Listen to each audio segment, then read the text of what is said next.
Listo. Entonces ya me conecto acá desde Zoom. Listo, métase y ya, Ujú. ya voy a empezar a grabar.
Buenas noches, ¿me escuchan? ¿Aló? Buenas noches, ¿me escuchan?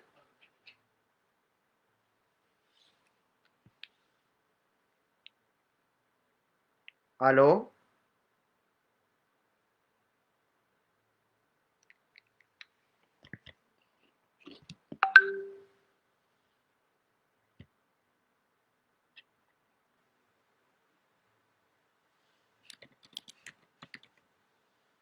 Buenas noches, ¿me escuchan? Buenas noches, ¿me escuchan? ¿Aló? Buenas noches.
Recording in progress. ¿Aló? Buenas noches, ¿me escuchan? Sí, señor. Doctor, perfectamente. Muy buenas noches. Buenas noches, ¿cómo están? ¿Cómo les va? ¿Todos me escuchan? Muy bien, Sí. doctor. Ok. Una pregunta, ¿Carlos está presente? Carlos. Sí, señor, acá estoy. Ok, ¿y cuántas personas hay conectadas, Carlos? Hasta el momento hay 40. Perfecto, con 40. Bueno, buenas noches para todos. Nuevamente, pláceme saludarlos. Eh, bueno, antes de comenzar la clase, sí me gustaría pues comentar algunas cosas que están pasando precisamente aunadas a esta epopeya, a esta aventura, a esta iniciativa, ¿sí? Pues que surgió de una manera espontánea. Yo no pensé que fuera a tener una acogida en esa dimensión, pero que ha sido como la forma de recolectar, ¿sí? Profe, por favor, gire su celular Eh, porque es que está saliendo en vertical. ok, o sea, ¿Así? Dele la vuelta. Exacto, perfecto. ¿O así? Así, perfecto. Sí, señor. Ah, ok, ahí me ven bien. Sí, señor. Bueno, les decía que quería comentar algunas cosas que han surgido en razón de esta iniciativa, de esta aventura, pues que surgió de una manera espontánea, ¿sí? Y es que, pues como lo expresé en el grupo, en la página, en el fanpage que se creó, son varios los profesionales que me han llamado, que me han escrito desde diferentes, hay que decirlo, desde diferentes lados del mundo, pues interesados en este espacio, interesados en la gente, pues con la única intención o con el único interés, valga la redundancia, de compartir su conocimiento y sus experiencias, ¿sí? En charlas que hemos tenido, porque no son discusiones, se ha dicho que el conocimiento en nuestro país se volvió prácticamente un tema de élites o inalcanzable. El conocimiento en qué sentido? En que el sistema está diseñado para que dependamos de títulos, ¿sí? Que para ustedes alcanzar, o para que nosotros alcanzar, porque estamos todos metidos ahí, pues tengamos que, en el caso de Colombia, acceder a una educación superior demasiado costosa, eh, digamos, y que en este momento el país no se encuentra en la situación, ni las personas nos encontramos en la situación de sufragar ese tipo de costos. Entonces, ¿qué más que el fortalecimiento de la educación virtual que se dio alrededor de la pandemia para que diferentes profesionales, diferentes personas interesadas en el tema de la docencia puedan compartir conocimientos con muchas personas de manera gratuita, tanto de posgrado y de pregrado? ¿Sí? Y posgrado me refiero en términos de maestría, de doctorados, de especializaciones, porque existen muchos profesionales que tienen muchas cosas que contarnos y quizá este sea un buen espacio y una buena oportunidad para hacer interlocución con personas que han pues tenido diferentes investigaciones, diferentes propuestas académicas, y que pues por no pertenecer a un centro de esos que llaman universidades en Colombia, pero que en su gran mayoría están transformadas en un negocio, en una forma de lucrarse, como lo he dicho también reiteradas veces, volviendo la educación no un derecho fundamental, sino volviéndolo una mercancía que tiene un ánimo de lucro. Y eso pues transforma la forma en la que se ve la educación. ¿Sí? Ya no se ve el estudiante como un sujeto, digamos, al que se le está respetando, el que está ejerciendo un derecho fundamental, sino que se ve como un cliente más. ¿Sí? Yo les cuento mi experiencia, pues no vamos a hablar de universidades en sí, pero pues como a todo el mundo en Lo que Colombia, o le puedo toca hacer para ahorrar. que se vea lo que están hablando. Señor, ¿aló? ¿Me decían algo? No, profe, es básicamente que de pronto hay micrófonos que Ah, ok, ok, para silenciar todo. Sí, es mejor que estén silenciados. Entonces les decía, antes de comenzar pues a hablar de materia de derecho comercial, pero este espacio está destinado a crecer, ¿sí? Pues porque lo que les digo, o sea, es una forma de democratizar el conocimiento porque las universidades han vuelto un negocio, ¿sí? El conocimiento, se han apropiado del conocimiento, ¿sí? O como dice por ahí algún político, alguna vez que lo escuché, ha cooptado el No sé cómo conocimiento. silenciar mi cosa. Carlos los silencia los silencia a todos y ya lo dejan ahí quieticos, por favor. Ya después creo que acá en Zoom se puede levantar la mano. ¿Listo? Entonces les decía que se han apropiado del conocimiento, ayer hablaba con un amigo de ese tema, y lo han dejado en ciertas élites, ¿sí? Que sea solamente utilizado o accedido a ciertas élites. Y que si usted quiere acceder, en el caso de que no sea de esas élites, pues tiene que wow, meterse en un crédito que puede durar pagando alrededor de 5 o 6 años, o pues, no sé, conseguir mucho dinero. ¿Sí? Entonces, este espacio no solamente se va a desarrollar en derecho comercial y responsabilidad civil, sino que, pues, yo lo que les decía, hay varios amigos que están interesados en ser escuchados, en compartir, o como me dijo alguna vez, hay algo que me gustó también, me dijo un amigo, como reintegrarle a la vida todo eso que ella le ha dado, ¿sí? Porque es una forma de agradecimiento hacia la vida y es una forma de romper paradigmas, ¿sí? Que están arraigados en el mundo, en el universo educativo en Colombia.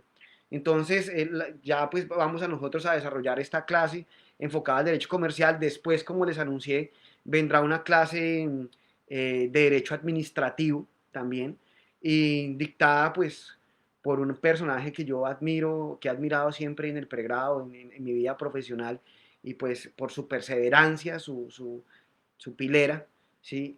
Que es el doctor Carlos Mario Ávila, ¿sí? Un paisano también de Boyacá, que él tiene una hoja académica muy interesante, como yo lo publiqué, es magíster, doctorado en Francia, becado, porque tampoco fue un tema de que hubiera pagado por esos gastos, es una experiencia bonita algún día, ojalá el doctor Dávila nos comparte esa experiencia en clase, pero todos los estudios fueron con beca, ¿sí? Tanto la maestría en la Sorbona de París como el doctorado en la Sorbona de París, y pues es una persona que tenemos que aprovechar, ¿sí?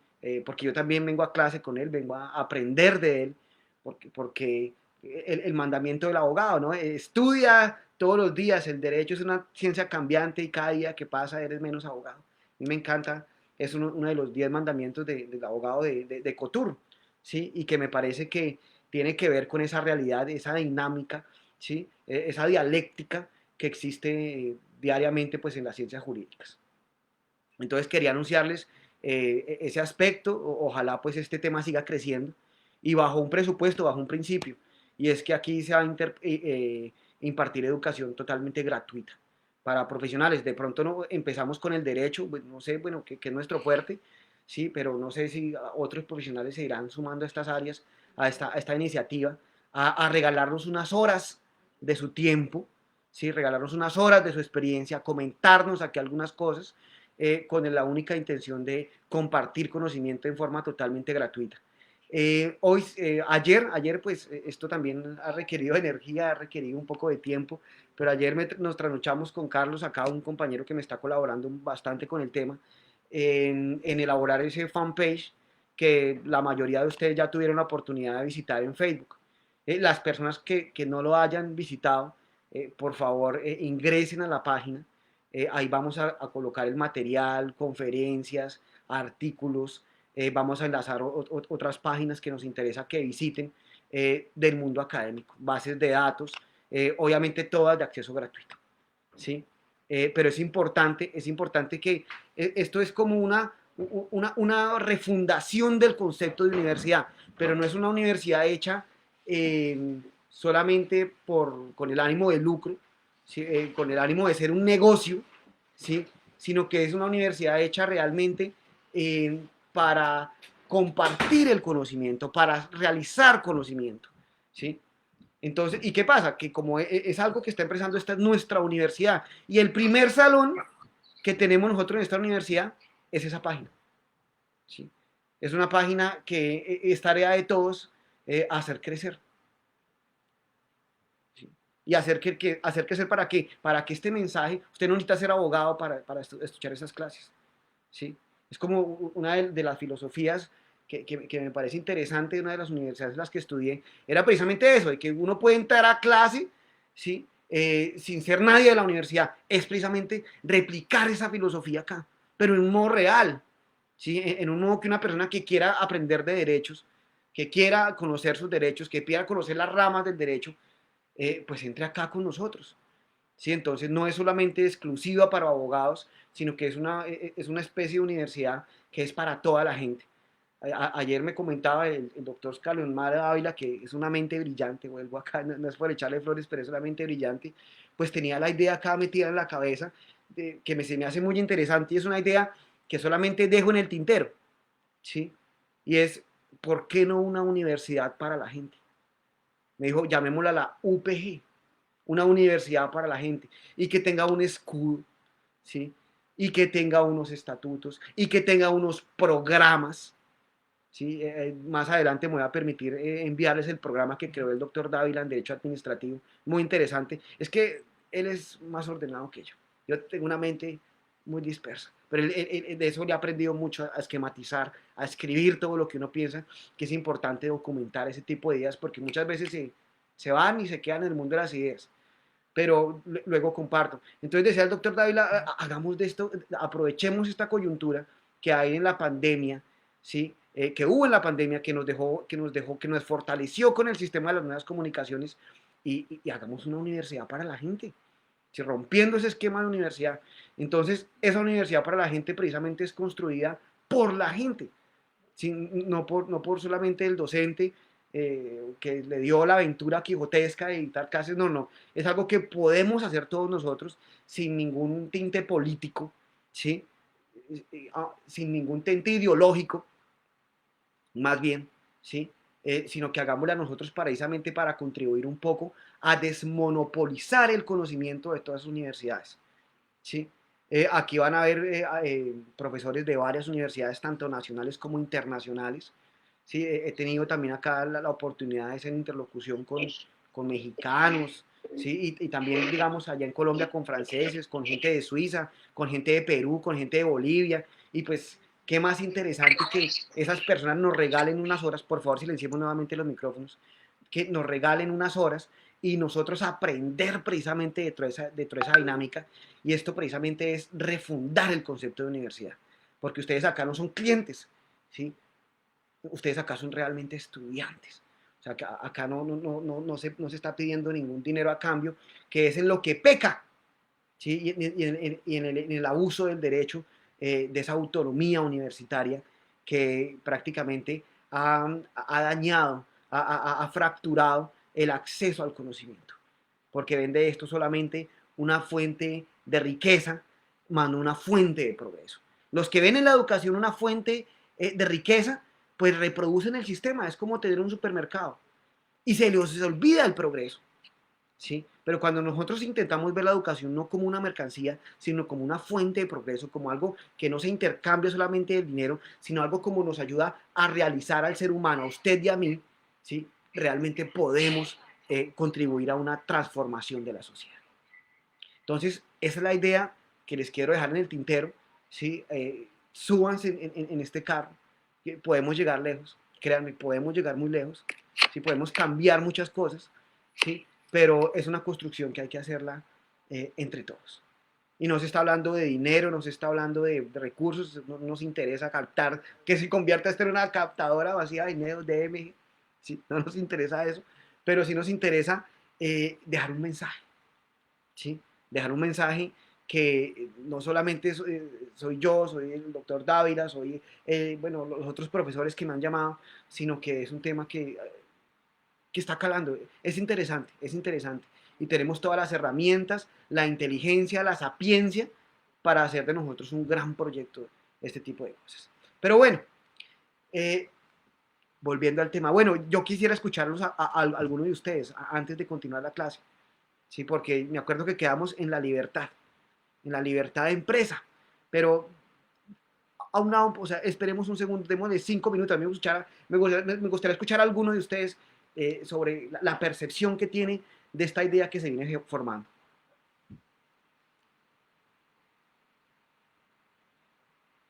Doctor Anderson, buenas noches, le habla Mario Neira. Mario, ¿me permite verlo, por favor? Claro, yo fui alumno suyo, disfruté su cátedra muchísimo. Yo fui compañero de Telles, no sé si se acuerda, De Diego. de Diego Telles, sí señor. Claro, ya me acuerdo de qué salón era, obligaciones. Sí señor, obligaciones, y disfruté su clase al máximo. También tuve el privilegio de ser alumno del doctor Carlos Mario Dávila. De verdad que lo que usted dice es totalmente cierto, que solamente quiero agradecerle a usted por esta gran idea de compartir parte de su conocimiento y de esta serie de personas que quieren compartir sus conocimientos, porque esto es bellísimo, esto es muy bueno. Y lo que usted dice es toda la realidad que se vive en nuestro país, y no solamente en nuestro país, en nuestra Latinoamérica, que el acceso a la buena educación, a los buenos docentes como ustedes, a las personas que se han preparado durante su corta o su larga vida, digámoslo así, es muy difícil, es privilegiada para muy pocos. Y eso que ustedes están haciendo, de verdad que va a ser historia en la educación de este país y del mundo, digámoslo así, porque estamos comenzando de ceros, pero yo sé que esto va para cosas muy grandes. Quiero dar gracias porque contar con personas con la sapiencia de ustedes y con ese interés de compartir, de estar con ellos, de verdad, muchas gracias. No, a usted, Carlos, agradecido. Yo también lo recuerdo mucho. Y me agrada que se capte el mensaje, ¿sí? De que en estos momentos, en esta forma de impartir conocimiento, en esta era, ¿sí? A la que nos tocó a nosotros, tenemos una herramienta con que cambiar la sociedad, ¿sí? Y no es tarea, o no es excusa, ¿sí? La falta de recursos, porque miren, lo tenemos todo, ¿sí? Y lo importante acá es que, como toda universidad, o sea, y eso siempre fui consciente de eso, una universidad no es nadie sin sus alumnos, porque es precisamente la importancia de la universidad, ¿sí? Y eso es exactamente resaltar el valor del alumno, ¿sí? Que no es un cliente, que no debería ser un cliente, ¿sí? Sino que es una persona efectivamente que entra a un centro educativo con la intención de formar su espíritu para que a futuro construya una mejor sociedad. Y esto lo podemos hacer sin una gota de dinero. Bueno, con poco dinero. ¿Sí? Porque bueno, sin una gota de dinero, pues la luz, la internet, bueno, esos son los gastos básicos. ¿Sí? Pero pues, más bien con pocos recursos. ¿Sí? Y romper esa estructura que se ha creado de universidad-negocio. ¿Sí? Acá van a haber muchas personas, muchos profesionales dispuestos a compartir su conocimiento con la única intención de dar. Y muchas gracias, Carlos. A mí se me olvida. Bueno, ustedes saben que siempre he tenido ese problema en la cabeza. No me acuerdo de los nombres. Mario, Sí, Mario. Como dice Mario, yo le Tuve el agradezco de gran verdad su privilegio participación. ¿Sí, señor? de que usted me eximiera. Nunca olvidaré eso. Para mí es uno de los grandes orgullos. Ah, bueno, no, Muchísimas si lo gracias. eximí fue porque se lo merecía, porque yo no eximo muchas personas. Eso, Sí, para mí ha sido un orgullo grande. Muchísimas no, gracias. Y acá, encantado de que esté acá con nosotros acompañándonos en este proyecto, Mario. Encantado. ya varios compañeros he podido compartirles y se están uniendo. Y ha sido de verdad ha tenido muy buena acogida, excelente acogida, porque de verdad que es algo supremamente meritorio y muy interesante. Gracias nuevamente. Muchas gracias, Mario. Encantado de volverlo a saludar. ¿Alguna otra persona más? Hablemos dos personas más, por favor, para comenzar la clase, porque sí me interesa escucharlos. Profesor Anderson, ¿cómo me le va? Le Mi saluda Alejandro compañero, Cortés. usted será de la Libre, ¿no? Sí, claro que sí. Compañero, buenas tardes, ¿cómo me le va? Muy Encantado de bien. verlo. Creo que su merced también, bueno, o sea, si no peco, su merced también, yo fui como docente suyo en una especialización, No, ¿no? yo O soy. fuimos compañeros de docente, es que bueno, no me acuerdo. Nos conocimos a través del doctor Dávila y compartimos universidad. Ah, ok, Misma alma doctor. mater. Doctor, sí, señor, buenas tardes. Pues me parece que el proyecto que se plantea o que se expone en este momento es un proyecto muy ambicioso que requiere de ese orden que usted mencionaba, que el doctor Carlos Mario le puede ayudar a proyectar, porque es muy ambicioso. Y como todas las causas, en algún momento se vuelven superiores a las personas. Entonces el orden, y es una recomendación, un consejo, el orden va a ser vital para que realmente prospere la idea. Realmente lo que se está planteando es interesante, y es interesante no solo por criticar una problemática que existe en el tema de la educación, que yo creo que muchos la conocen, sino más bien es por desarrollar esa pasión. Nosotros los seres humanos debemos propender por ser apasionados por lo que hacemos, por desarrollar esas pasiones y poderlas compartir con las personas que nos rodean. Eso es lo que nos hace realmente trascender. Entonces, es una gran invitación la que usted nos está haciendo. Yo espero acompañarlos en lo que me sea posible como estudiante, porque aquí todos vamos a aprender. Y como docente, doctor, y como docente, aprovechando su experiencia. Exactamente. seguramente tendré oportunidad de algo de lo que haya aprendido que pueda fortalecer y que pueda compartir con los demás con el mayor de los gustos, pero es eso, mire, mucho orden, aterrizar mucho la idea, porque es una muy buena idea, y yo sé que la gente que está escuchando pues viene con la expectativa de recibir ese conocimiento, entonces voy a dejarlo hasta ahí para que se pueda resolver ese interés que tienen los que están escuchándonos, y nada, un aplauso fuerte para que continúe en esta empresa en la que se ha metido, que es muy fuerte, y nada, que tenga la gallardía de continuarla hasta el fin. No, doctor, pues vamos a continuar, o sea, me refiero todos nosotros, sí, porque será interesante, doctor, o sea, realmente construida a través de los aportes, la discusión, la sana discusión. Y una persona como usted, doctor, o sea, a mí me parece muy, hasta, ¿cómo le digo? Hasta romántico encontrarnos primero como estudiantes y después acá como colegas, ¿sí? Acá pues con una forma ¿cómo diría yo? Estoy emocionado, de hacer efectivos los valores que nos inculcaron en la Universidad Libre. Pues sí, sin hacer campaña a la Libre, ¿no? Pero no puedo negar los valores con los que me desarrollé como profesional, los que aprendí durante toda la formación, que precisamente son valores del liberalismo francés, pero no ese liberalismo, el doctor Bravia, después nos hablar del tema. Pero bueno, doctor, muchas gracias, de verdad encantado de contar con su participación acá. No me vayan a dar tan duro en clase porque es lo que les dije en la primera clase, no me van a corchar. Pero bueno. La idea es construir ese conocimiento. Yo creo que cuando alguien se para en un auditorio a presentar lo que sabe, también debe estar dispuesto a escuchar. Claro, claro. Y aprender. Y esa es la idea. O sea, la idea es esa. Y es lo que me hace atractivo y eso es lo que me invita a sacar el tiempo para compartirlo, porque me gusta. O sea, esa idea que usted propone, esa dialéctica, volver a esa escuela griega, de volver a universalizar el conocimiento y darle prioridad al conocimiento, es algo muy romántico y es un sueño que me agrada bastante. Bueno, doctor, muchas gracias. Usted más que nadie lo dijo. ¿Sí? El volver a la forma, al método griego. Yo me acuerdo de los peripatéticos, ¿sí? Como se llamaban en los jardines, esa escuela que era como tan modesta. Pero precisamente que a partir de su sencillez se construyó bastante conocimiento. Bueno, doctor, encantado de saludarlo.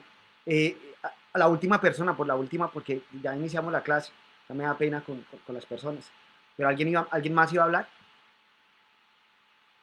No, profe, que muchas gracias por compartir su conocimiento y de antemano agradecerle, uno, el espacio que está compartiendo, dos, la gestión ahí con otros docentes y con otros compañeros, y tres, pues, no sé, como un anexo ahí a la clase, si pudiese de pronto tratarse de contenido y clase relacionada a la contratación estatal, pues sería magnífico. Gracias, profe. Claro que sí, todas esas cosas se van a tener en cuenta. O sea, aquí va a haber temas, muchos los digo, hasta de penal va a haber, para que me entiendan. O sea, de todo, ¿sí? Y la idea es eso. O sea, no solamente enmarcarla, digamos, ayer me decía un amigo, venga, pero no lo hagamos de derecho privado. Y yo le dije, pero es que la semilla no siempre es igual al árbol. Le dije. Así que la semillita sea esa intención, pero acá podemos transformar este tema, ¿sí? en algo pues que sea más interdisciplinar o hasta no solo de derecho, lo podemos hacer. ¿Sí? O sea, lo que les digo, refundar el concepto de universidad. Pero bien, entonces ya digamos que ha hablado y explicado un poco el contexto de pues este proyecto, sí podemos ya entrar en materia de lo que nos preocupa, que es el derecho comercial, pues al menos por el momento.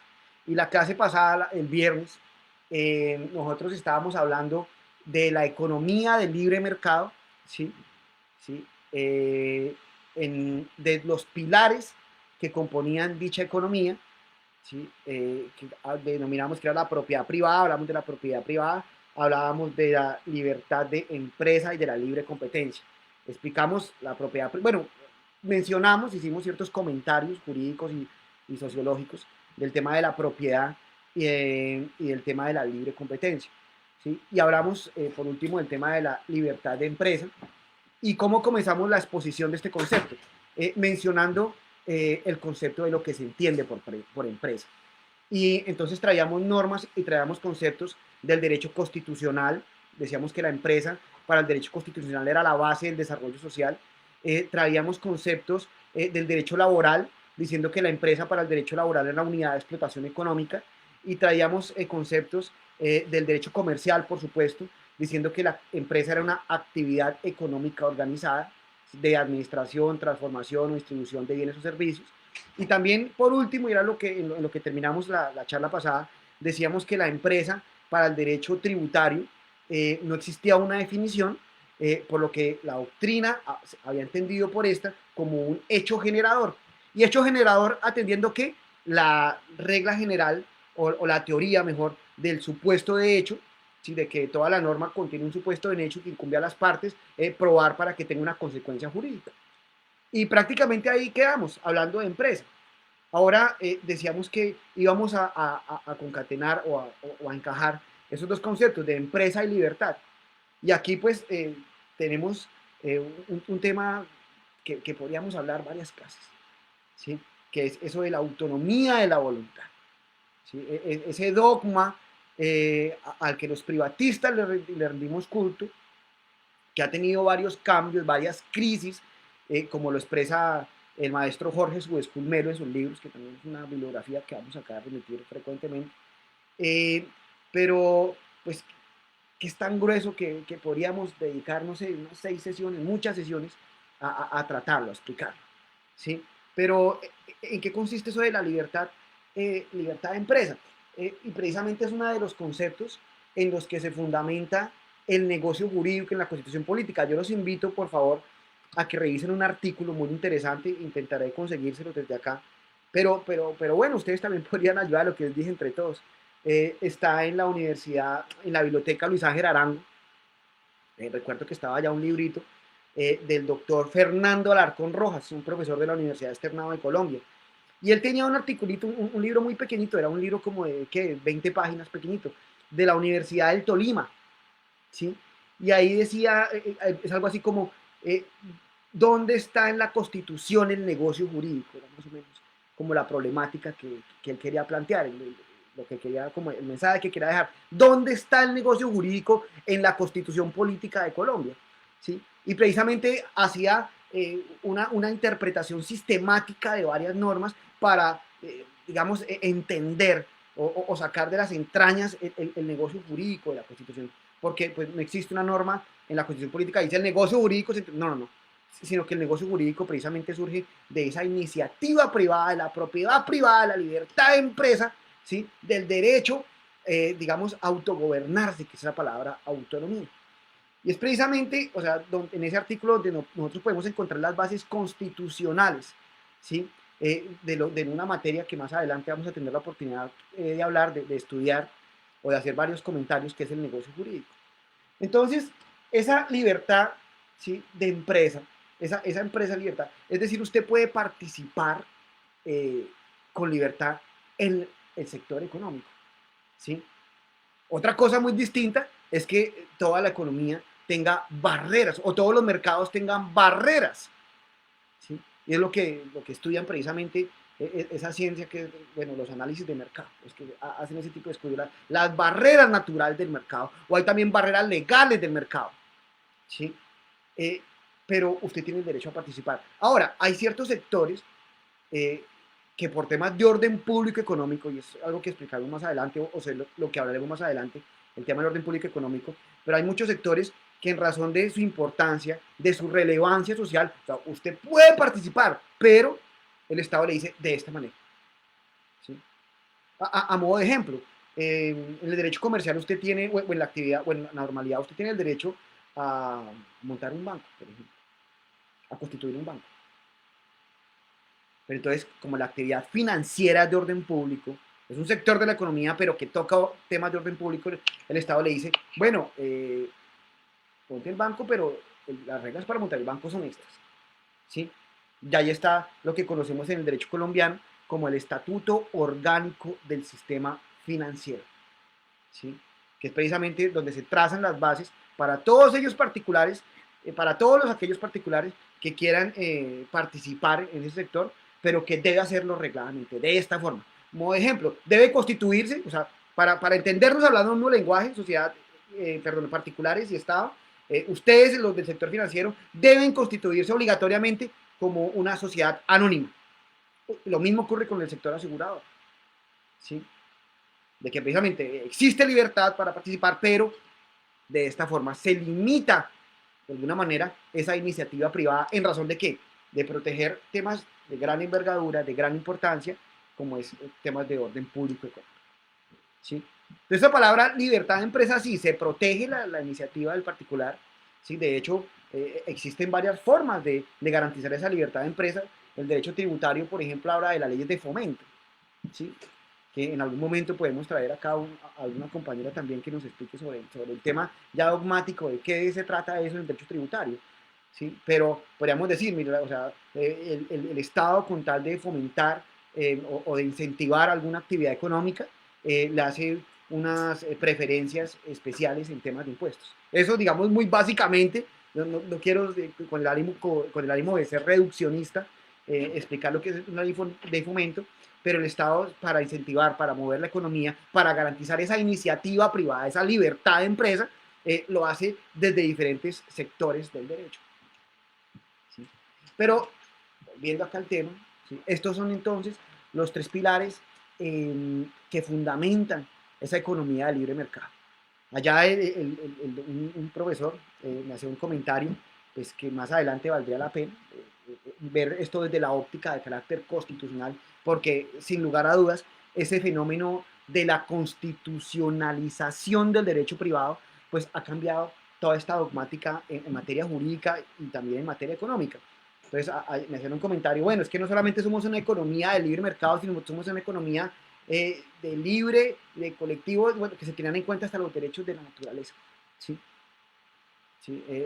Una economía que ya no solamente mira el ánimo, el ánimo privado, sino que mira el tema social. ¿Sí? Una economía social de libre mercado. ¿Sí? Y obviamente se le inyecta todo ese tema constitucional, pero en palabras de otra persona que sepa más de constitucional, porque yo no manejo muy bien el tema. Y acá pues la idea es traer a personas que logren aportarnos realmente desde la profundidad de sus análisis, de sus conocimientos sobre pues, los puntos de vista que maneje la Corte Constitucional, sobre los últimos cambios que han surgido en el tema. Pero solamente les informo acá, y hay también unas sentencias que les quiero dejar colgadas sobre ese tema, que valdría la pena que estudiáramos, ¿sí? Que hablan que una economía no solamente de libre mercado, sino social de libre mercado. Bueno, inyectar el componente social, pues desde al menos desde el lenguaje dogmático suena fabuloso, pero pues la realidad, observando nuestra realidad, dicta otra cosa. Yo no sé si hay algún comentario o alguna pregunta de lo expresado hasta acá, porque ese es el contexto en el que nosotros pues manejamos en el derecho comercial generalmente. Esto realmente, prácticamente, yo siempre he dicho a mis estudiantes, uno enseña, perdón, lo que ha estudiado. ¿Sí? Y son discusiones que se han dado en los libros, en debates académicos, en posgrados, pero es el contexto de la economía libre mercado. ¿Sí? Pero sin lugar a dudas eso ha cambiado. Me gustaría que miráramos esas sentencias, se las voy a dejar colgadas o hacérselas llegar al grupo o dejárselas en la página que es la universidad de nosotros. ¿Sí? Pues porque el tema ha cambiado. ¿Sí? Se habla de economía, no solamente economía libre de mercado, sino economía social y ambiental de mercado, porque hoy en día también se tienen en cuenta pues, esos derechos del medio ambiente, que es algo necesario. ¿Sí? Y hacia allá hay que apuntar. Yo creo que estas son las discusiones más interesantes y es a partir de ahí donde deberían dirigirse todos los trabajos investigativos. ¿Sí?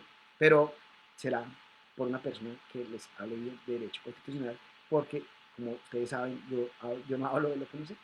¿Sí? Pero, en fin, yo no sé si me quieran decir algo, si hay algún aporte, si hay algún comentario o alguna duda de lo hablado hasta acá en clase. ¿Todo va bien? Sí, profe, todo muy bien. Perfecto. ¿Sí? Ahora, ¿por qué estamos hablando de esta carrera? Porque decíamos que el Estado le entregaba a los particulares unas herramientas, unos instrumentos jurídicos negociales para que se desenvolvieran en la economía de libre mercado.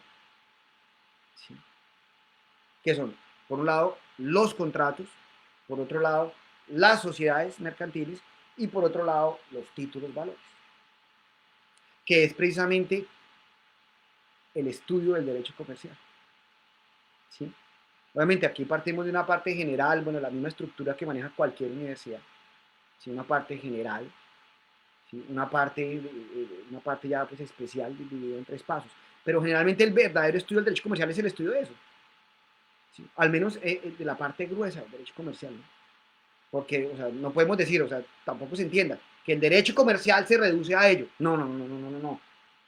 Ustedes miran una especialización de derecho comercial en cualquier universidad y es un universo, un mare magnum de conceptos, pero que tradicionalmente, o sea, a partir de los contratos, de las sociedades y los títulos de valores, comienzan, ¿sí?, a participar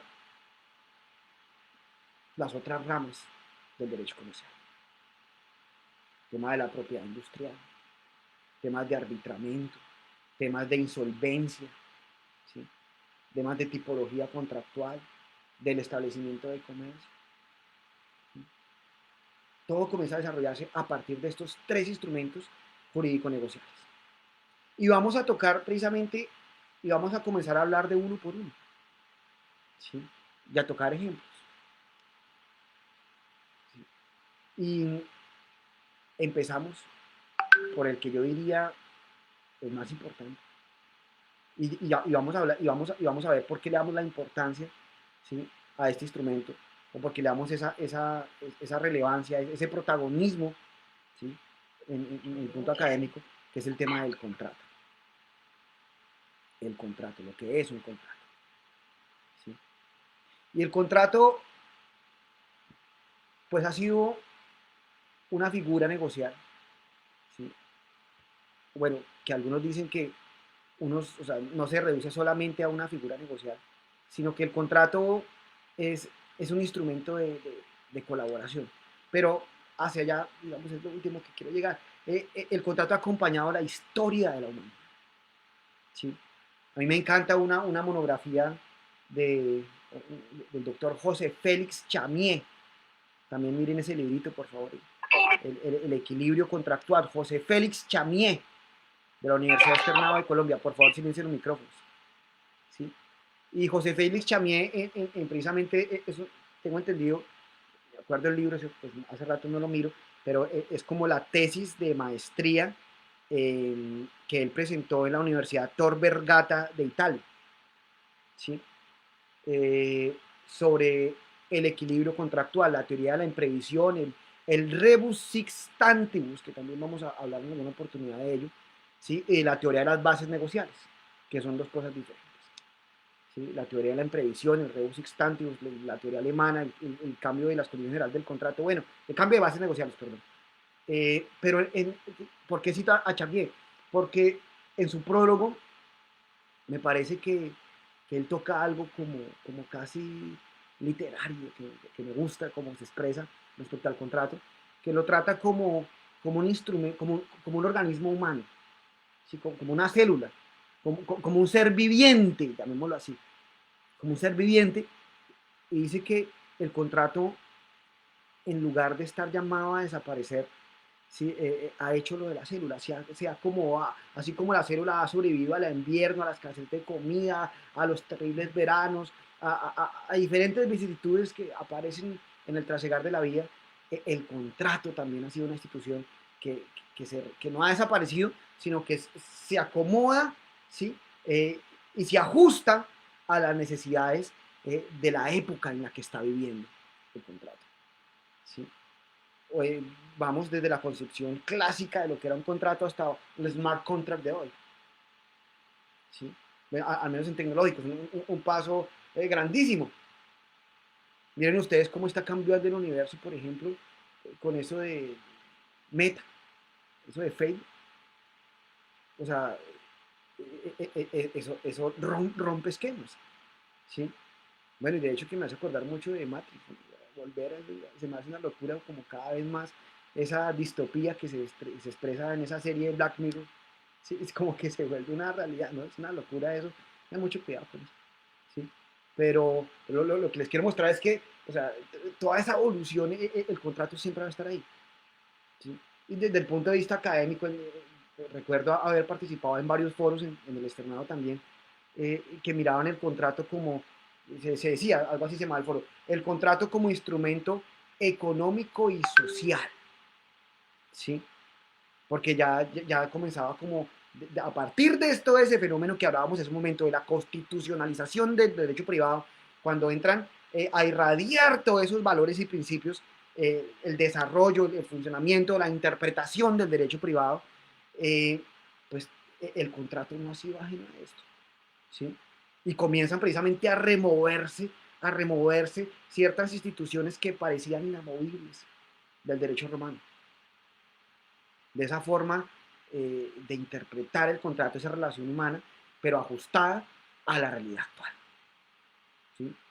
Miren, por ejemplo, o sea, si nosotros siguiéramos en esa concepción tan del pacta sunt servanda toda, o sea, ahí como la Inquisición, ahí como de la Biblia, ahí el pacta sunt servanda y pacta sunt servanda, que hubiera pasado, por ejemplo, o cómo hubiéramos enfrentado la época de pandemia.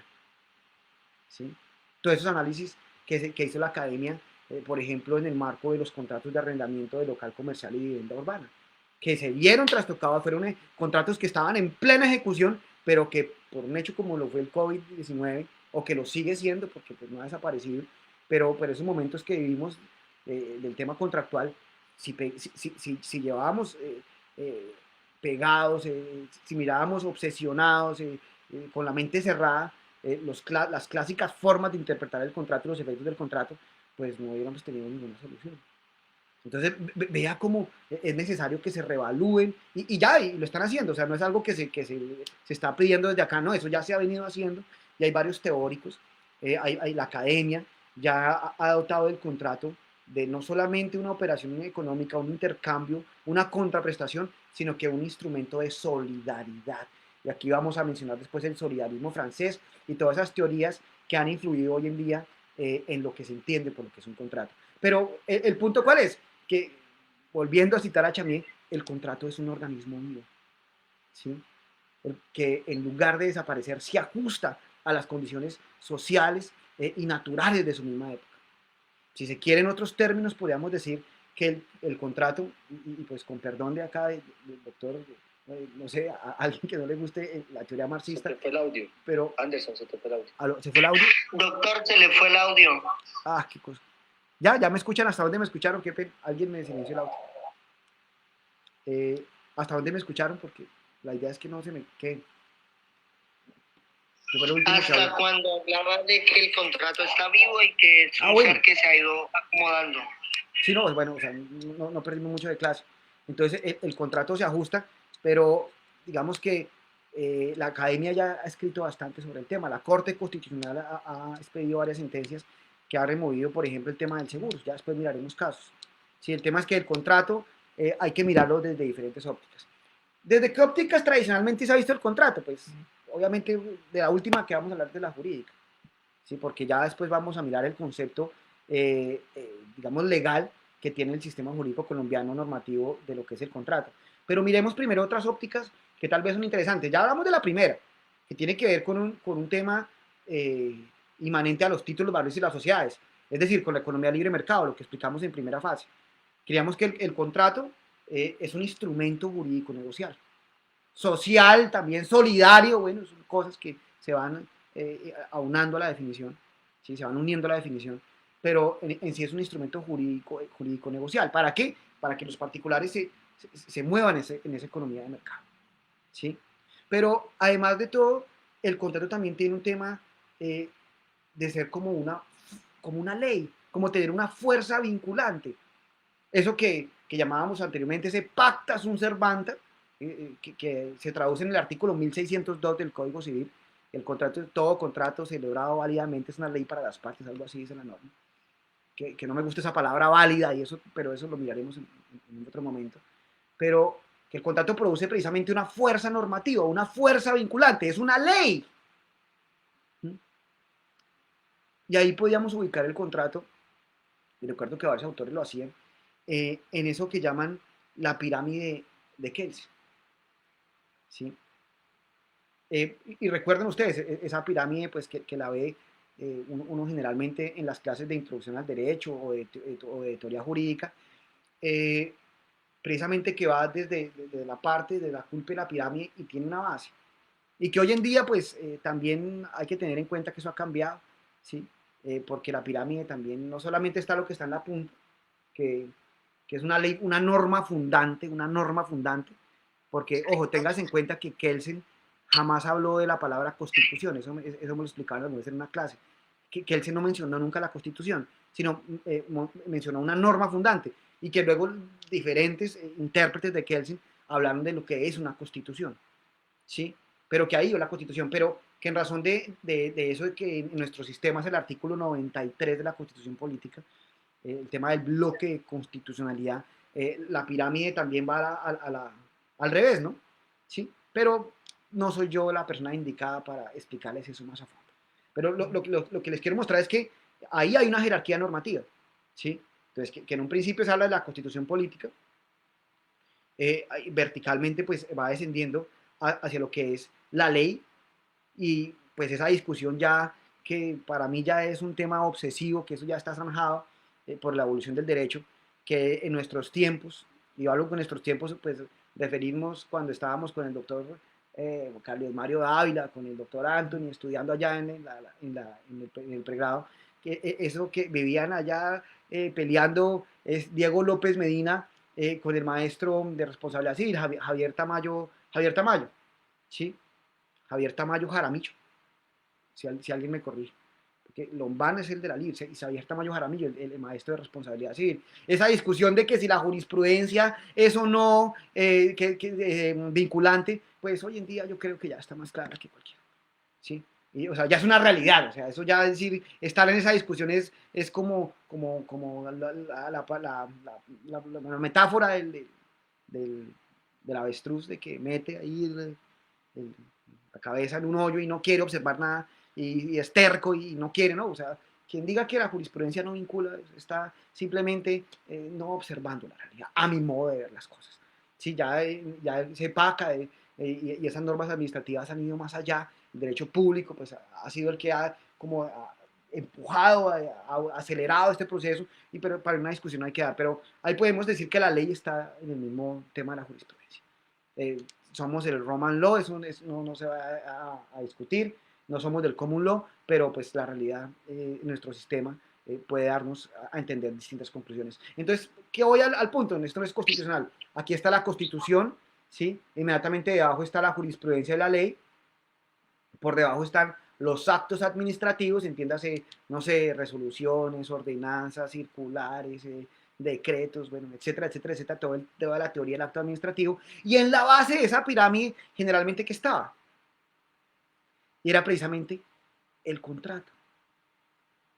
¿Sí? Porque un contrato tiene una fuerza vinculante. ¿Sí?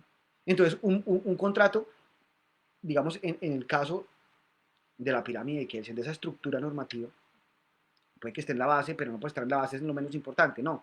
¿Sí? Sino que tiene una base porque esa fuerza está en la base, perdón, sino porque esa fuerza vinculante no nace precisamente de lo que nacen las otras anteriores, de lo que nace la Constitución, ¿sí? Allá de la teoría del constituyente primario y secundario, de toda esa carreta, de lo que nace la jurisprudencia, ¿sí?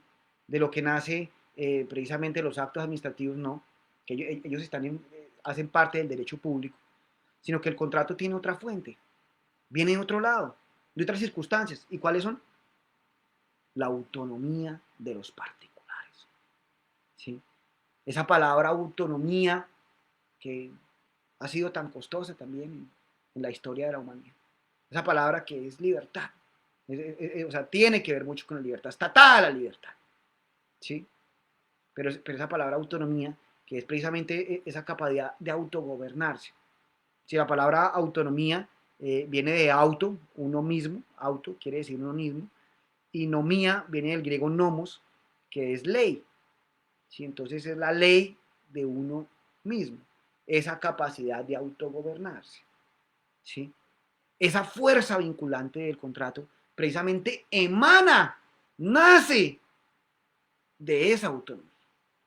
De esa autonomía. Una pregunta. Pero prenda la cámara y me deja verlo, por favor.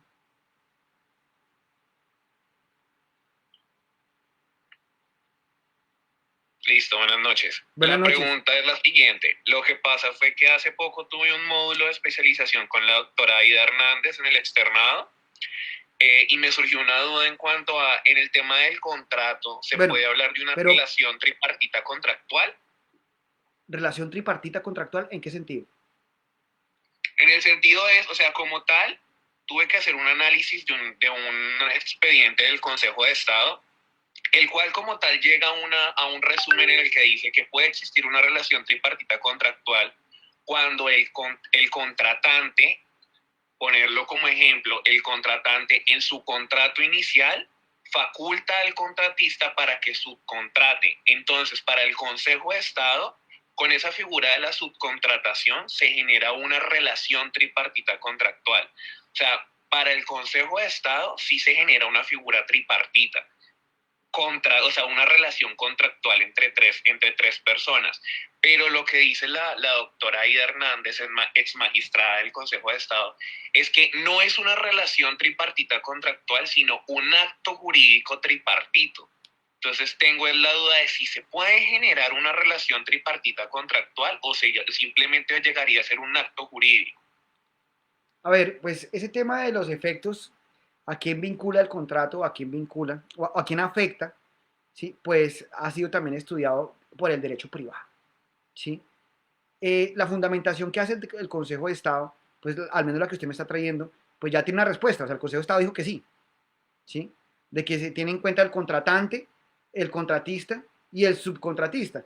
Pero lo que se tiene, digamos que los intereses jurídicos que entran en ese tipo de contratos, ¿sí? Son o tienen un escenario diferente al que surge en la contratación netamente privada. ¿Vamos a entender?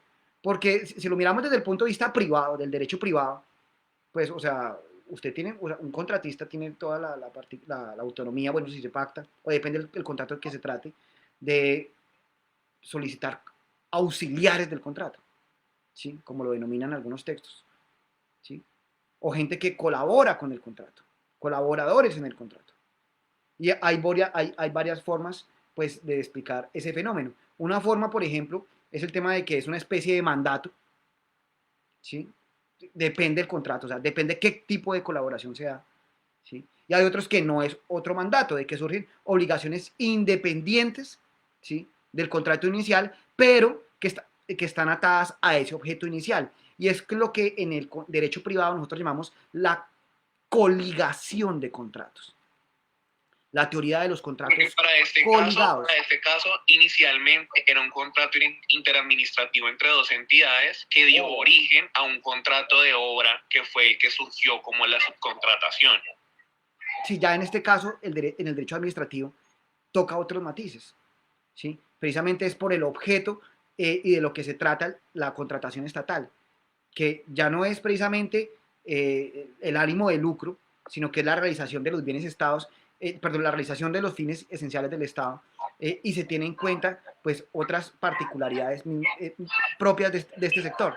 ¿Debo entender? En este caso, o sea, hay varios intereses y el Estado, por ejemplo, ve con malos ojos en algunos casos la tercerización, ¿sí? Y venga y los vincula a todos.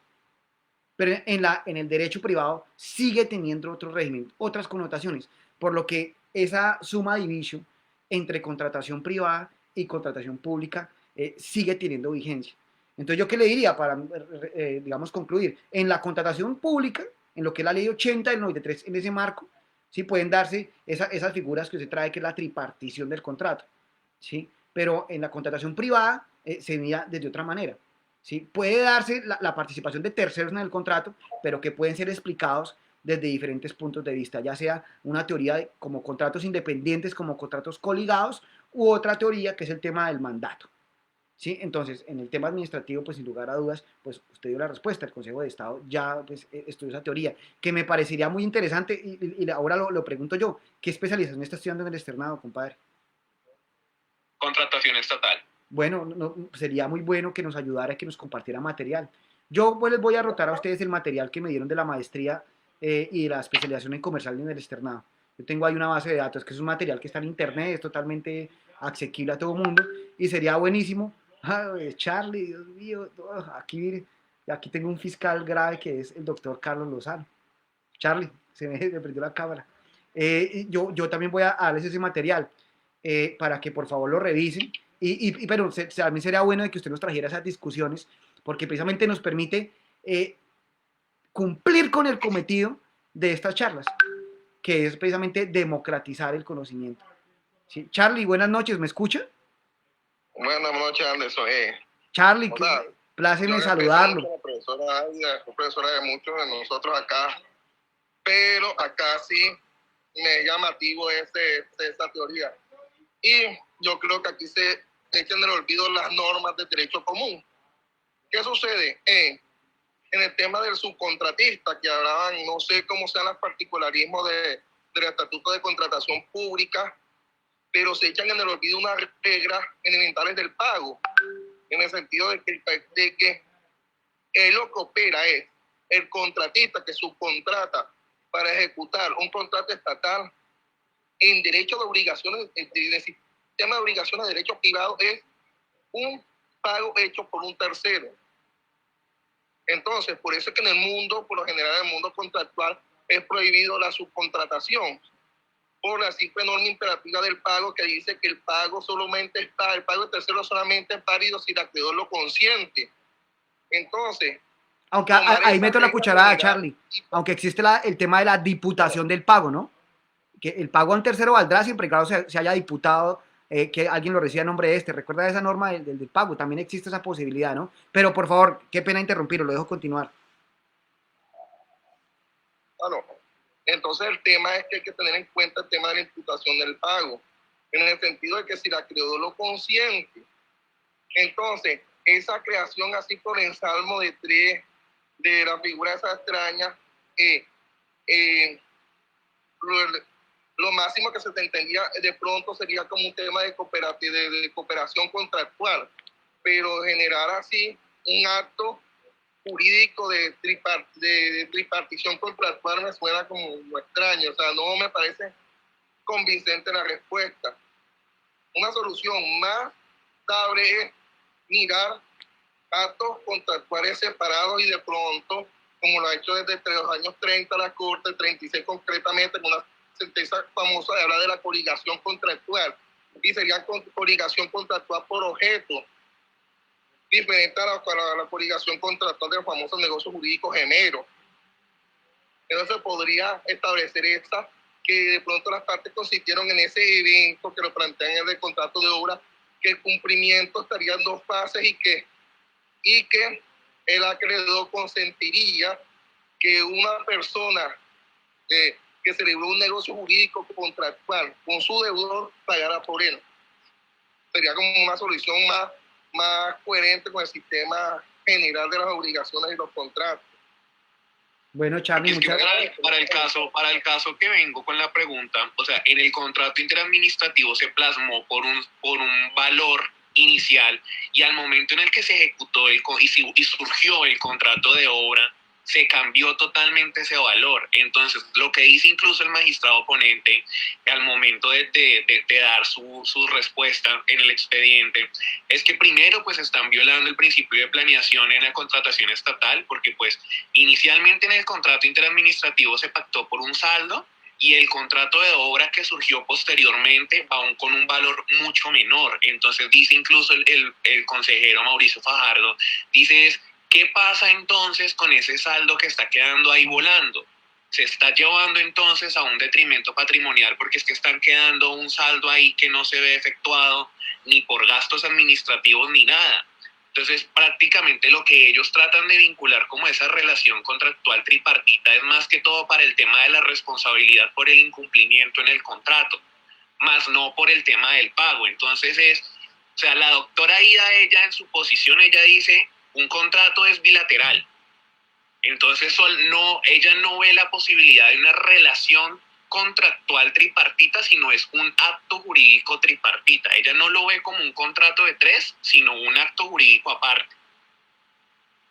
Yo qué le puedo, digamos, sumar a eso, y a mí me parece que es una de las formas que utiliza las teorías que precisamente pueden presentarse como una excepción o una forma de romper con el principio de relatividad contractual, con el clásico principio de relatividad contractual del derecho romano, ¿no?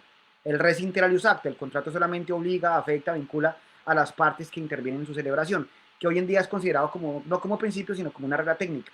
¿Sí? Entonces hay ocasiones en las que el contrato, no solamente los efectos se presentan entre las partes que intervienen en su formación, celebración y ejecución, sino que se extiende a otros terceros. ¿Sí?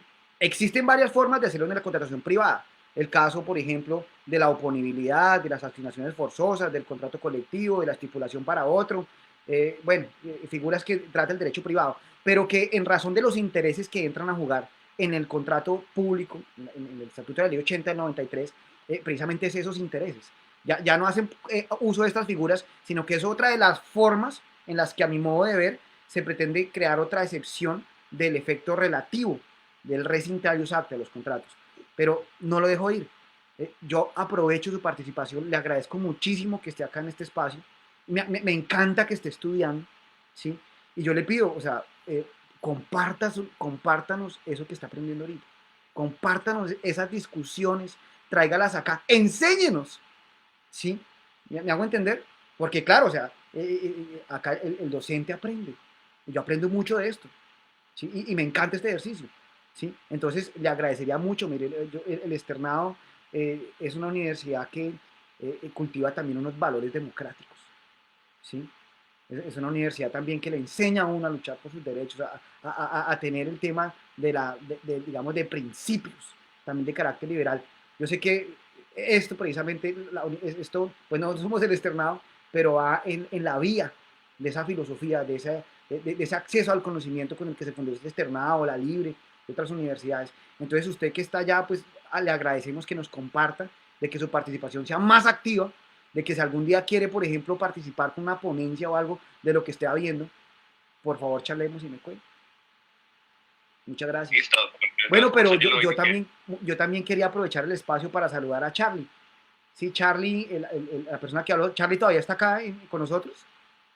Carlos Lozano. Sí, estoy todavía contigo, Anderson, no te preocupes. A ver, Carlos Lozano, mire, primero, Charlie, muchas gracias por estar acá con nosotros. O sea, eso para mí fue una sorpresa y es algo que recibo con alegría. ¿Y quién es Charlie? Charlie es un compañero de la maestría del externado y me atrevo a decir yo, fue la mente más brillante que yo conocí en la maestría, sin porque esté acá, ¿sí?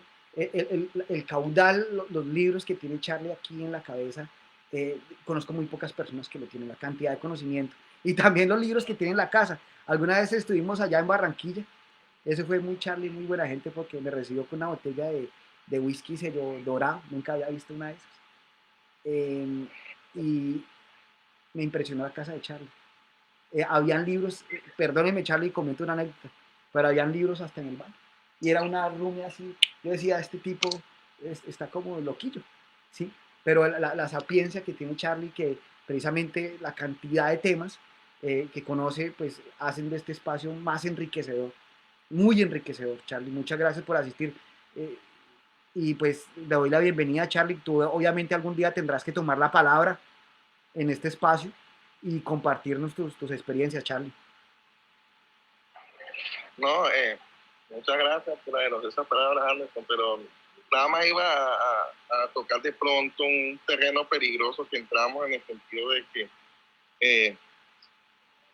que es muy peligroso romper en la lógica, por eso es que aludí automáticamente al pago, porque yo estaba pensando en la responsabilidad. Recuérdese que en los contratos, inclusive que aluden a la planeación en el contrato estatal, la lógica no es quién te está haciendo el pago, y ese es el interés del que persigue el contratante, porque si tú subcontratas y te está ejecutando un tercero, muy probablemente la entidad no le interese. Charlie, ¿qué pasó? No se te escucha, Charlie. Aló, Carlos. Alguien silenció a Charlie, por favor, ayúdenme.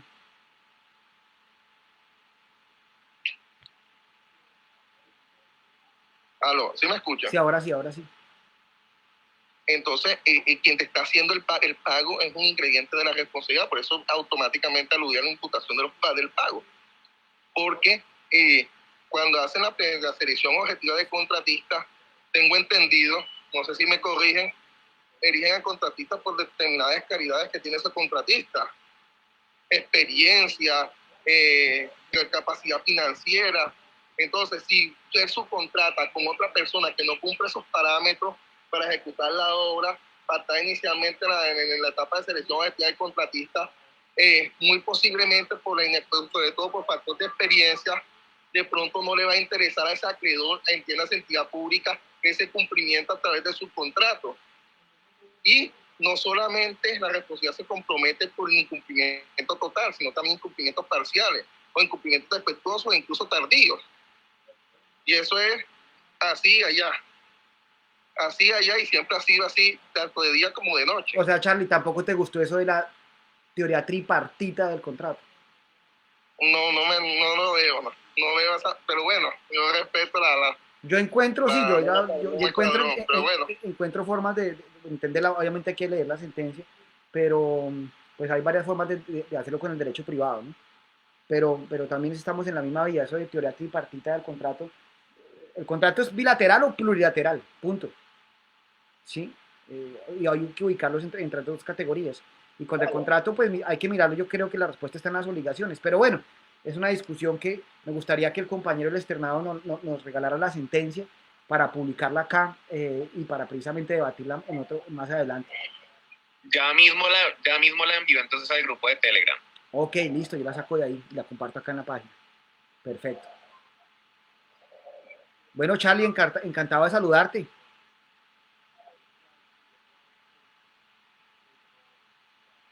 Ya se fue Charlie. Pero bien, volviendo a lo que nos ocupa, entonces, esa concepción de lo que es el contrato, pues ha tenido pues, diferentes perspectivas. Si ya hablamos desde una perspectiva económica, una perspectiva de su jerarquía normativa, pero también es importante, y como lo decíamos hace un inicio, añadirle ese tema de lo que se entiende por un instrumento de carácter social.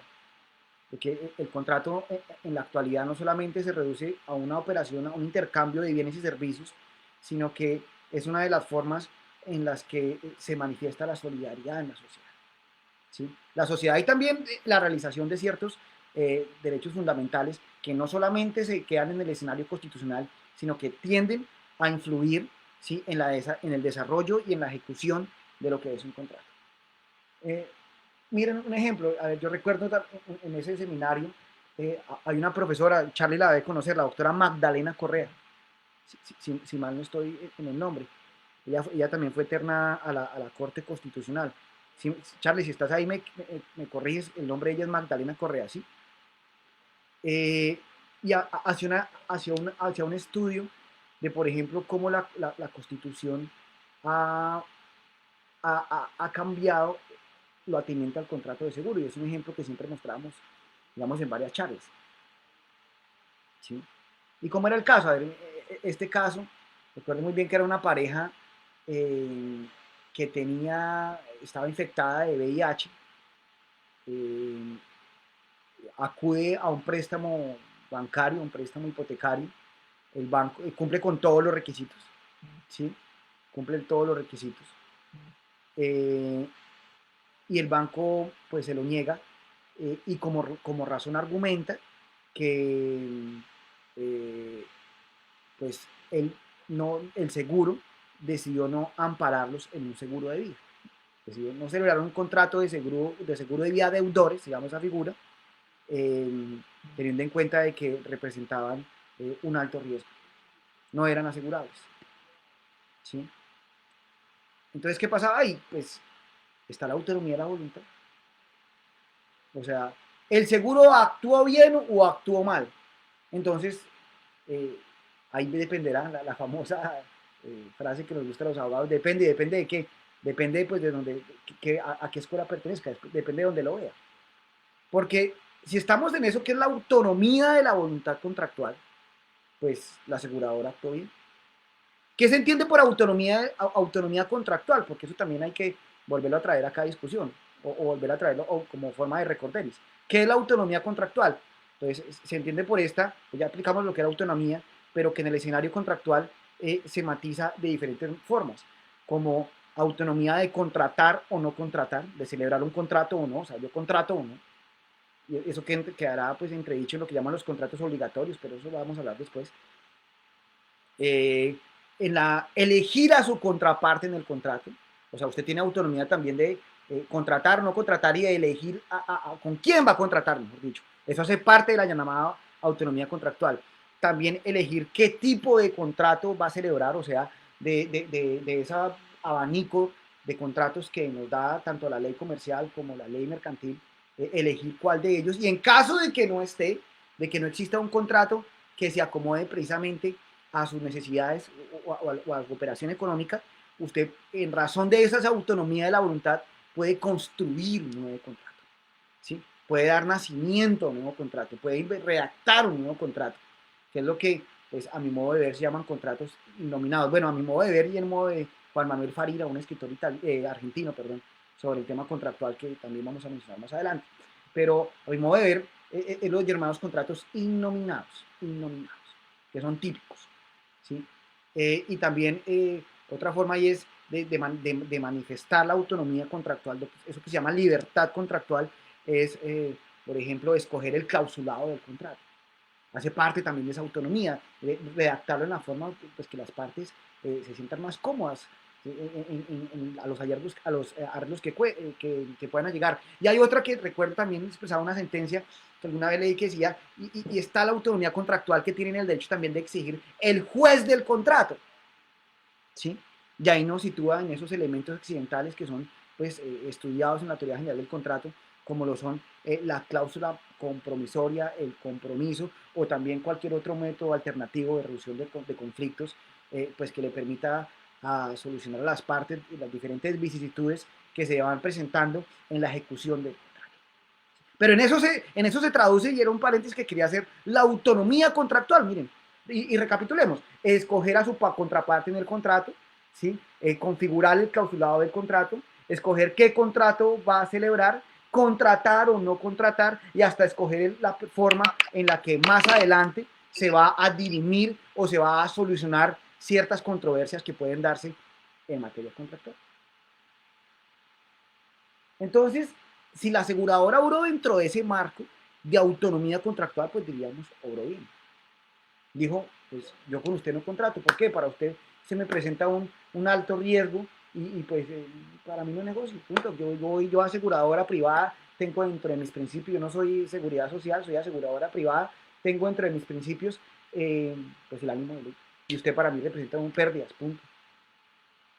Pero el mundo hoy no funciona de esa manera. Afortunadamente, ¿no? Sí, afortunadamente. Porque si nos hubiéramos quedado, por ejemplo, con ese formalismo del derecho romano, ¿sí? O esa forma de interpretar el contrato como una simple operación económica, como un intercambio de bienes o servicios, como una de las formas, como dice el maestro Nestrosa en su libro, de mover la economía, ¿sí? Porque el contrato también es una forma de mover, en que la economía se desarrolla, se mueve a sus anchas. ¿Sí? Por eso es un instrumento jurídico negocial de la economía de mercado, haciendo alusión a la primera charla que vimos el viernes pasado. ¿Sí? Entonces, el contrato hoy superó ese tema. Y ahí ancla perfectamente con eso de que nos hablaba la sentencia de la Corte Constitucional, que también la vamos a colgar acá, a subir, que ya no es una economía de libre mercado solamente, sino que es social y ambiental de mercado. Social de mercado. Y ahí entra todo ese componente social y obviamente en el seguro pues pasó este tipo de cosas. ¿Qué pasa? Que esta pareja se fue en sede de tutela. ¿Sí? Y la Corte Constitucional amparó el derecho y dijo, sí, venga, aseguradora, venga. O sea, usted está celebrando un contrato, sí, usted está haciendo uso de su autonomía contractual, pero también tenga cuidado que es que la actividad financiera es de orden público económico, ¿sí? Y si se ejerce de esa manera, usted puede estar vulnerando varios derechos fundamentales del catálogo de la Constitución Política en su parte dogmática. ¿Sí? Usted puede estar vulnerando varios catálogos, varios derechos fundamentales, perdón. Y como los constitucionalistas hablan de la dignidad humana, pues obviamente ahí le metió la dignidad humana. ¿Sí? Y el derecho al acceso a una vivienda, que el mínimo vital, la cantidad, la interpretación tan amplia que permite el derecho constitucional. Yo siempre les digo, el constitucionalista que no hable de dignidad humana es porque no es constitucionalista, pero no es por chistes, es porque siempre son así, ¿sí? Y porque todo claramente tiene que ver con todo, ¿sí? Pero la Corte dice, venga, usted la actividad aseguradora hace parte de la actividad financiera, y la actividad financiera es parte del orden público económico. Entonces, no es tan así que usted no quiera. No es tan así que usted pueda ejercer su libertad contractual de esa manera, ¿sí? Sino que usted tiene que tener en cuenta ciertos postulados al ser una actividad de orden público. Y venga para acá, asegúreme estas dos personas. Que representa un alto riesgo por tener VIH, que no va a perder mucha plata. No, es que el tema acá no se trata solamente de plata. No todo es plata. Yo alguna vez en clase escuché a un profesor que decía, también los decía a mis alumnos, en el derecho comercial, el dinero no es todo. El derecho comercial, el dinero es lo único. Pero eso es mentira, la ley, ¿sí? Que están tomando fuerza esos valores constitucionales. Que no les guste a las empresas por el tema de que ven reducidas las arcas de dinero. Pues bueno, lo que les digo, gracias, que no todo es dinero. Y si hay alguien al que yo aplaudo o aplaudía, no sé, a veces, no sé qué pensar, pues al menos la que fue en mi época de estudiante, en una parte profesor, hacia alguien que ha construido país, que alguien ha hecho patria, o sea, duele a quien le duele, es la Corte Constitucional, ¿sí? Porque si no fuera por esta, pues estaríamos en manos, en ese clásico dejar hacer, dejar pasar, y pues la aseguradora hubiera hecho lo que se le da la gana y no nos asegura estos dos personajes, y estos dos personajes no pueden tener vivienda, y pues imagínense. Esto se convierte es como en una dictadura de la empresa, llamémoslo así. Y ha sido precisamente la Corte Constitucional, los jueces, los que han logrado como construir país, construir teorías, ¿sí? Para no dejar que se cometan este tipo de injusticias. Entonces miren cómo se cambia esa cosmogonía, llamémosla así cosmogonía, de lo que se entiende por el contrato. No como un acto solamente de intercambio de bienes, sino un acto en el que van envueltos, ¿sí? Diferentes derechos fundamentales de las personas. ¿Sí? Les recomiendo, por ejemplo, que revisen el tema de la constitucionalización del derecho privado. Hay una discusión por ahí que alguna vez también un artículo, constitucionalización del derecho privado versus privatización del derecho público, ¿sí? Y que precisamente son discusiones que valdría la pena hacer acá un espacio como estos, porque nos permite conocer pues la teoría, la tradición, los valores de la tradición versus el constitucionalismo, o como lo llaman algunos. Yo nunca entendí esa diferencia entre constitucionalismo y neoconstitucionalismo, bueno, que alguien nos explique después, pero también poder conocer esa postura. Ahora pasemos precisamente en esto que queda de tiempo al tema de la definición legal, porque ya hemos hablado del contrato desde diferentes ópticas: económica, ¿sí? Una de su jerarquía normativa, una concepción de su jerarquía normativa, y una construcción netamente social, ¿sí? En Colombia, antes de pasar al segundo tema, pues el tema del contrato ha sido también un instrumento forzado, ¿no? ¿Sí? Alguna vez también me pareció interesante un foro que adoptó un artículo, también me gustaría conseguirlo, me parecería muy chévere. Eso no lo dejen en el tintero, intentémoslo conseguir en el externado, y hay compañeros que pues, si están allá me harán el favor, pues una memoria que presentó la doctora Marta Lucía Neme Villarreal sobre el tema de la justicia contractual. Tema de, ¿qué será? Después de escuchar ese. Entonces, allá en su exposición hablaba de algún concepto, no sé, que a veces uno me rascaba la cabeza, que se llama la violencia contractual. Y yo, venga, ¿qué carajo era eso? Entonces, lo que pasa en Colombia, pues, o lo que ha pasado, y sigue pasando, esta es nuestra cruda realidad, pues el problema de las tierras en Colombia. Entonces, que muchas personas se apropiaron de tierras, esa famosa frase macabra, cuando yo era estudiante se daba mucho en los periódicos, eso de que o me firma la escritura usted, o me la firma simplemente la viuda. ¿Por qué? Porque si me la firma, lo pelamos y lo mutilamos y lo botamos en una bandera, ya no sé qué. Eso yo siempre pienso en política. No es inevitable hacer, ¿sí? Pues cuando uno habla de su país. Entonces, mucha gente se apropió de riquezas a través de contratos de esta manera. Entonces, el derecho privado pues tenía pues sus soluciones, ¿no? Sus soluciones. Temas de lesión enorme, no, pues vendió muy barato. Temas de vicios del consentimiento. En eso sería, pues, en este caso, ¿qué sería? Una fuerza, ¿sí? Temas de desequilibrio contractual.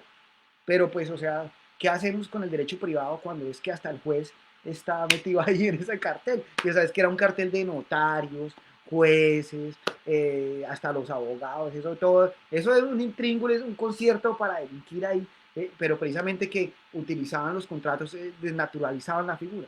Y es lo que llamaban la violencia contractual, o lo que al menos la doctora Marta Lucía Neme llamaba en esa presentación. ¿Sí? O sea, vemos como el derecho privado queda corto para eso. O sea, bueno, el derecho privado no solo, bueno, que así no es culpa del derecho, quizás es la realidad social de nuestro país, ¿sí? Y que el contrato precisamente tiende a transformarse. Solamente vemos en el tintero, el tema es muy interesante. ¿Cómo me gustaría acá tener participación también de alguno de los profesores que tuve la oportunidad de aprender, ¿sí? Porque preguntar es lo más bonito de la academia. ¿Sí? Las preguntas es realmente el método por lo que como más uno aprende, ¿sí? Pero podríamos hacerlo. Este es un espacio, muchachos, que apenas está en construcción, pero que vamos a llegar muy lejos. Acuérdense de mí, acuérdense de ustedes son los que van a hacer este espacio, ¿no? Pero al punto es que, ¿cuál es la definición entonces legal que tiene el sistema colombiano de lo que es un contrato? Y ahí tenemos nosotros que contrastar dos normas y entenderlas precisamente en el momento histórico que se hicieron, que es contrastar el artículo 1495 de nuestro Código Civil, 1495 del Código Civil, contrastarlo con el artículo 864 del Código de Comercio. ¿Sí? Y a qué voy al punto, porque para entender precisamente esas dos normas hay que entender el contexto jurídico, histórico y filosófico en el que se elaboró cada una de ellas. ¿Sí? El artículo 1495 del Código Civil, la definición de lo que es un contrato, ¿sí? Viene de nuestro Código Civil. Y la pregunta acá es que siempre nos hacíamos en las charlas, es ¿de dónde viene la idea de los códigos? ¿Cuál fue el primer código eh, creado en la historia del derecho? ¿Sí? Entonces, la historia de los códigos, de por qué los códigos, de dónde viene esa idea de hacer un código, viene precisamente de un contexto europeo, ¿sí? Que es el enciclopedismo francés, el tema de la enciclopedia. Y eso también tiene que ver con un cambio de la cosmogonía del ser humano, porque se pasa de lo que es el heliocentrismo, ¿sí? Perdón, del geocentrismo, perdón, ¿sí? De que la Tierra era el centro del universo, al heliocentrismo, ¿sí? Y eso tuvo una resonancia en las ciencias humanas, en las humanidades, en las ciencias sociales, que fue el cambio del teocentrismo, de que Dios era el centro del universo, ¿sí? Al antropocentrismo. Y hay varios autores pues, que se dieron, digamos, la tarea de construir esas teorías o esas propuestas. Y muchos quemados y muchos mutilados.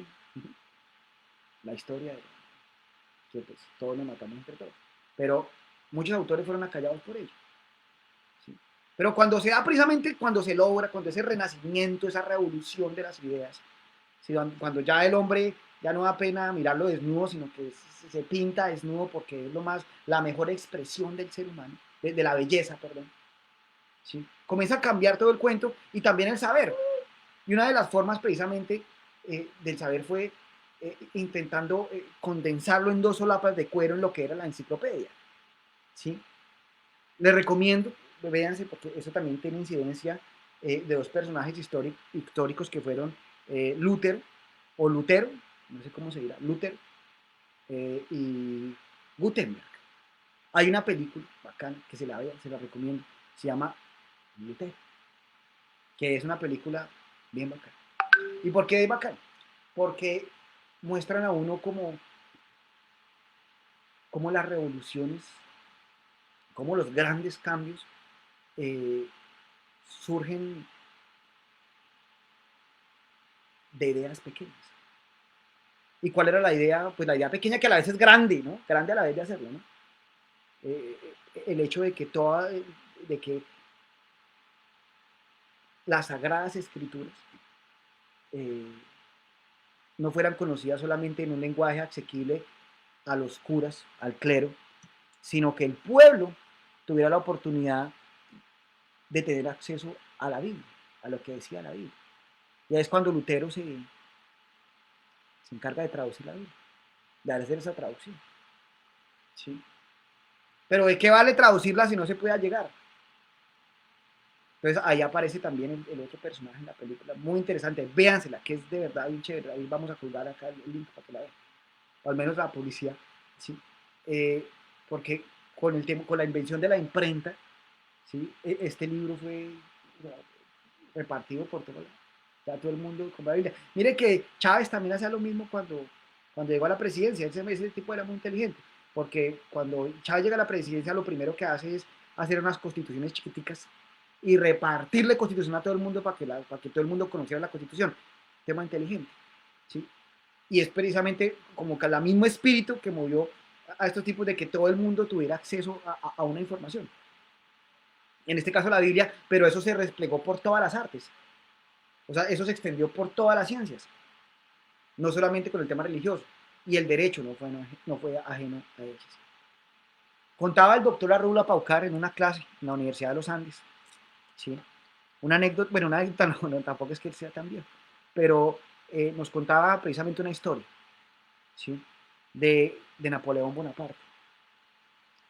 Él decía que Napoleón, el aporte real de Napoleón Bonaparte, lo decía el mismo Napoleón, no fueron sus guerras, sus batallas, ¿sí? Porque Waterloo pues, acabó Waterloo, acabó con todas esas, que la huella, lo que se extiende en la historia, fue su máxima obra, su magna obra, que fue el Código Civil.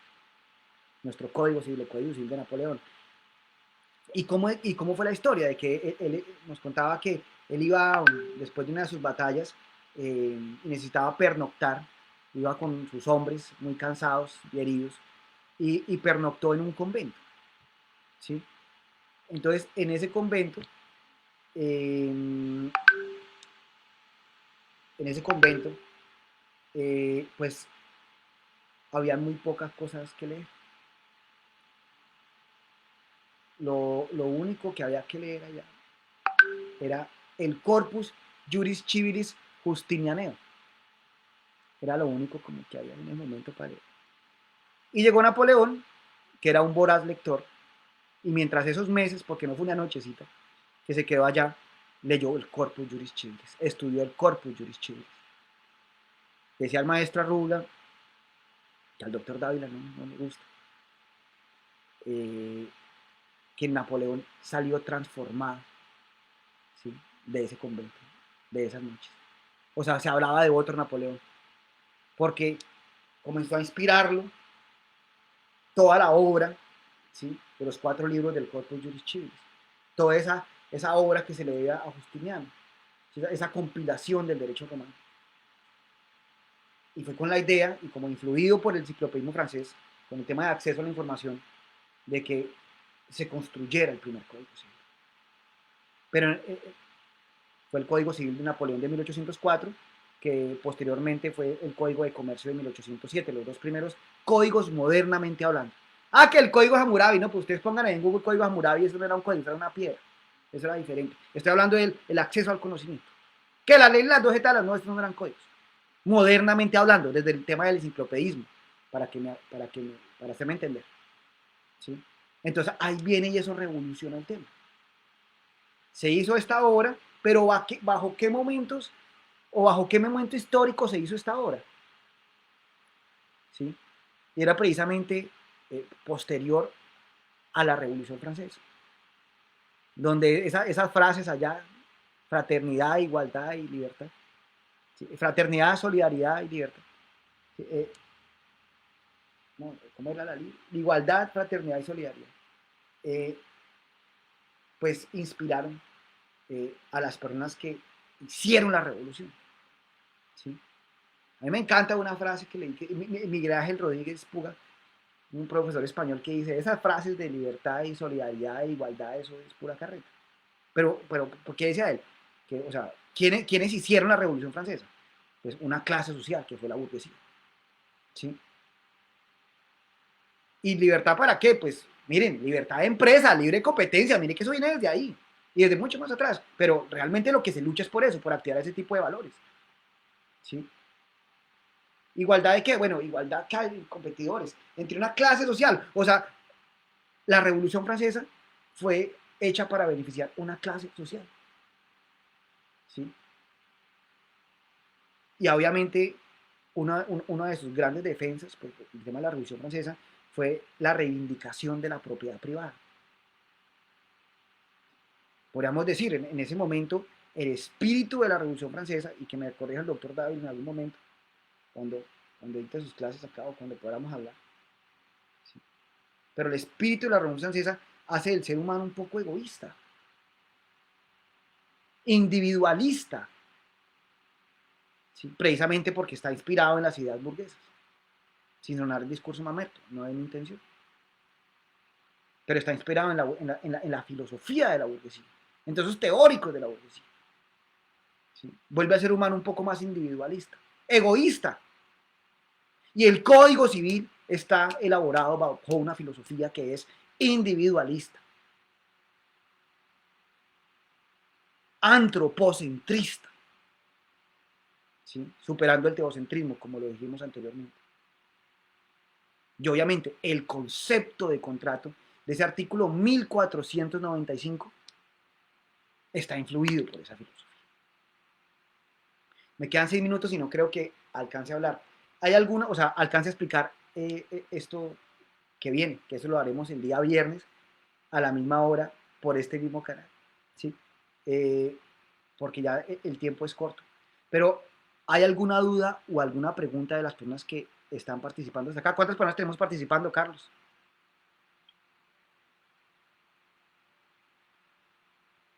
¿Se fueron todos?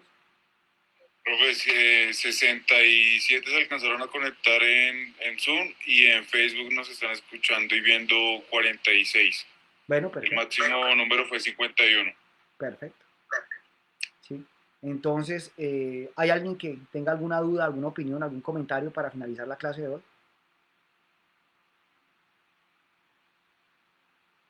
Hola Gladys, por ahí la veo. ¿Cómo está? Buenas noches. En Facebook estaban preguntando para que repitiera el nombre de la película, para que por favor la repita. Lutero. Se llama la película.